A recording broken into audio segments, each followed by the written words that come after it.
नमस्कार मु सुदर्शन मिश्र। ए संसार रे परमात्मा कर सर्वश्रेष्ठ कृति होची मनीष।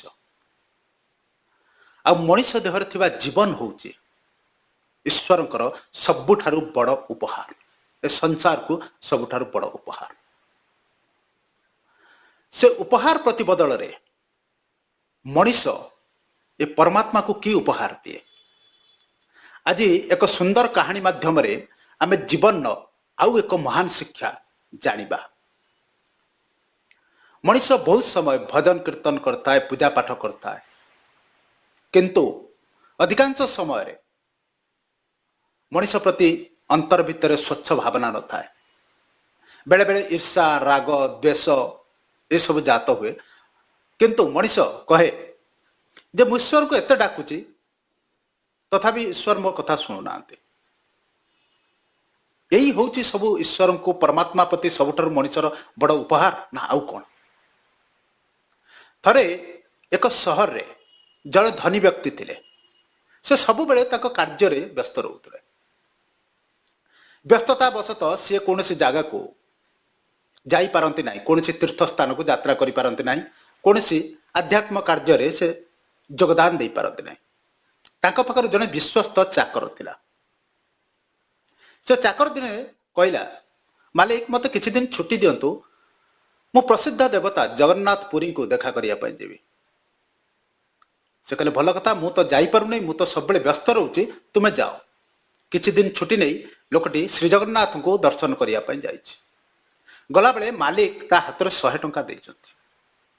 कहछथि मु तो सब बेले व्यस्त रहउची, मु जगन्नाथ को दर्शन करि पारु नै, मो पक्षरु ए 100 टंका तुम जगन्नाथ को पाखरे चढ़ाई दबो। चाकर जनक खुशी होई चल जाईछि। बहुत दिन यात्रा कला परे पुरी रे श्री जगन्नाथ को पाखरे पहुंची। जेतरे पहुंची देखिछि बड़दाण्ड रे किछि लोक भजन कीर्तन करूछन्ते। से तार आनंद नैछि। सही समय ठिया होइतबा बेले से देखिछि किछि गरीब लोक तांको पिला मानक सहित टाण खरा रे जगन्नाथ को दर्शन करिया पई जाउछन्ति। से मानक पाटी पूरा सुखी जाइछि, आखि झाउणी पड़िछि।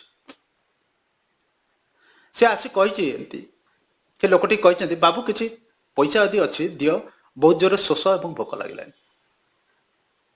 ए चाकर जनक मध्य गरीब, ता पाखरे मात्र से 100 टंका अछि।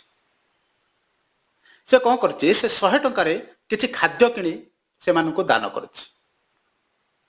100 टंका रु 98 टंका खर्च हो जाइछि, आ मात्र 2 टंका रहिछि। मन भितर सबले ये उठुता है, मालिक तो 100 टंका देइथिले, मु तो तादरु 98 टंका खर्च कर देली। ठीक अछि, ए 2 टंका नै जगन्नाथ को अर्पण करी मु क्षमा मागी लेबी। चाकर जनक जाइछि, बहुत आग्रह सहित श्री जगन्नाथ को दर्शन करछि एवं क्षमा मागी कहिछि, हे प्रभु 98 टंका मु किछि शोषिला एवं भोकिला लोक को खाद्य दे आछि, ए 2 टंका अछि मु आपनको दान करछि, मते क्षमा करिवे। या कहि चाकर जनक आग्रह सहित ईश्वर को दर्शन करी फेरी जाइछि। किंतु आश्चर्यर कथा, सही दिन राति रे से मालिक जन को जगन्नाथ स्वप्न रे आछथि। आसी कहिछथि, बहुत खुशी हेले, तोर देइतिबा 98 टंका मु पाई जाइछि। मालिक जन को उठिले, आश्चर्य हेले, अरे मु तो 100 टंका देइथिली चाकर को, यो ईश्वर मते कहले मु 98 टंका ग्रहण करिछि। बहुत खुशी लागला जे श्री जगन्नाथ को स्वप्न रे देखिथिबारु।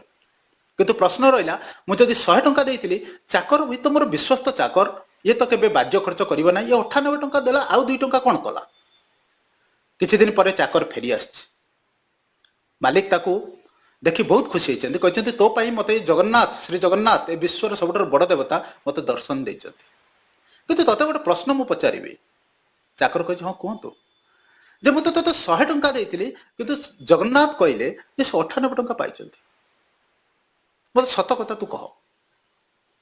चाकर जन कहिछि, मालिक मु किछि भोकिला शोषिला लोक सेठी देखिले, तांको कष्ट मो आखिरे गलाने। मो पाखरे ताऊ पैसा नथिला, आपनको पैसारु मु 98 टंका रे खाद्य सेमान को दे देइथिली, आ 2 टंका बळी थिला ଯାହାକି ମୁଁ ଜଗନ୍ନାଥଙ୍କ ପାଦରେ ଚଢ଼େଇଥିଲି। ଏଇଠି ଆମେ ଭାବିବା ଉଚିତ ଏ ସଂସାରର ସବୁଠାରୁ ଯିଏ ବଡ଼ ଶକ୍ତି, ଯେ ଈଶ୍ୱର, ଯେ ପରମାତ୍ମା, ତାଙ୍କୁ କ'ଣ ଏସବୁ ଜିନିଷର ଆବଶ୍ୟକତା ଅଛି? ତାଙ୍କୁ ତ ପ୍ରକୃତରେ ସେଇ 98 ଟଙ୍କା ପ୍ରାପ୍ତ ହେଲା, ସେଇ 98 ଟଙ୍କାରେ ସେ ଖୁସି ଥିଲେ ଯାହା ଜରୁରତ ଲୋକର ଆବଶ୍ୟକତାରେ ଆସିଥିଲା, ଯିଏ ଏ ସମାଜର ଜୀବନ୍ତ ଈଶ୍ୱରର କାମରେ ଆସିଥିଲା। ତେଣୁ ଭଜନ କୀର୍ତ୍ତନ ପୂଜା ପାଠ କରିବାର କୌଣସି ଆପତ୍ତି ନାହିଁ। ସେ ବହୁତ ବଡ଼ ଜିନିଷ, ମାନସିକ ଶାନ୍ତି ଏବଂ ଧର୍ମ ପାଇଁ ସେ ବହୁତ ଆବଶ୍ୟକ, ଆମ ଜୀବନରେ ସୁନ୍ଦର ପରିବର୍ତ୍ତନ ଆଣେ। କିନ୍ତୁ ଈଶ୍ୱରଙ୍କୁ ସବୁଠାରୁ ବଡ଼ ତୋଫା ହେଉଛି ଏ ଜୀବନ୍ତ ଈଶ୍ୱରର ସେବା କରିବା। ଆପଣ କୌଣସି ବି ଅବସ୍ଥାରେ ଥାଆନ୍ତୁ, ଆପଣଙ୍କର ଆର୍ଥିକ ଅବସ୍ଥା କିଛି ବି ହେଇଥାଉ, ଆମେ ପ୍ରତ୍ୟେକ ମଣିଷକୁ, ଜରୁରତ ମଣିଷକୁ କିଛି ନା କିଛି ସାହାଯ୍ୟ କରିବା ଦରକାର। ଯଦି ଆର୍ଥିକ ଅବସ୍ଥା ବି ନାହିଁ, ମାନସିକ ଅବସ୍ଥାରେ କାହାକୁ ଆମେ ମଧ୍ୟ ସାହାଯ୍ୟ କରିବା ଦରକାର। କୌଣସି ଲୋକ ଥକି ପଡ଼ିଥିବା ବେଳେ, ନଇଁ ପଡ଼ିଥିବା ବେଳେ ତା ଆଙ୍ଗୁଳି ଧରି ତାକୁ ଟିକେ ସାହାରା ଦେବା ବି ଉଚିତ। କାରଣ ଏ ବିଶ୍ୱର ସବୁଠାରୁ ବଡ଼ ଶ୍ରେଷ୍ଠ ତୋଫା, ଉପହାର ଭଗବାନ ଯାହାକୁ ବନେଇଛନ୍ତି ସେ ହେଉଛି ମଣିଷ। ଆମେ ମଣିଷ ହୋଇ ଯଦି ମଣିଷକୁ ସାହାଯ୍ୟ ନ କଲେ, ଆମେ ଈଶ୍ୱରର ସବୁଠାରୁ ବଡ଼ ତୋଫାକୁ ଆମେ ଅବମାନନା କରୁଛନ୍ତି। ସେଥିପାଇଁ ବୋଧେ କୁହାଯାଇଛି ମାନବ ସେବା ହିଁ ମାଧବ ସେବା। ତେଣୁ ଆପଣ ସବୁ ଧର୍ମ କରନ୍ତୁ, ସବୁ ପୂଜା ପାଠ କରନ୍ତୁ, ବହୁତ ଭଲ, କିନ୍ତୁ ତା ସହିତ ଏ ମାନବ ଜାତିକୁ ଭଲ ପାଆନ୍ତୁ। ଆଶା କରେ ଏ ସୁନ୍ଦର କାହାଣୀଟି ଆପଣଙ୍କୁ ଭଲ ଲାଗିଥିବ। ଯଦି ଭଲ ଲାଗିଥିବ ଭିଡ଼ିଓଟିକୁ ଲାଇକ୍ କରନ୍ତୁ, ଅନ୍ୟ ସାଙ୍ଗସାଥୀମାନଙ୍କ ମଧ୍ୟରେ ମଧ୍ୟ ସେୟାର କରନ୍ତୁ। ଯଦି ମୋ ସହିତ ଯୋଡ଼ିବା ପାଇଁ ଚାହୁଁଛନ୍ତି ଚ୍ୟାନେଲଟିକୁ ସବସ୍କ୍ରାଇବ୍ କରନ୍ତୁ। ଆଗକୁ ପୁଣି ଦେଖାହେବ କିଛି ସୁନ୍ଦର ଶିକ୍ଷଣୀୟ କାହାଣୀ ମାଧ୍ୟମରେ। ଆଜି ପାଇଁ ଏତିକି, ଧନ୍ୟବାଦ। ଶ୍ରୀ ଜଗନ୍ନାଥ ଆପଣଙ୍କର ମଙ୍ଗଳ କରନ୍ତୁ।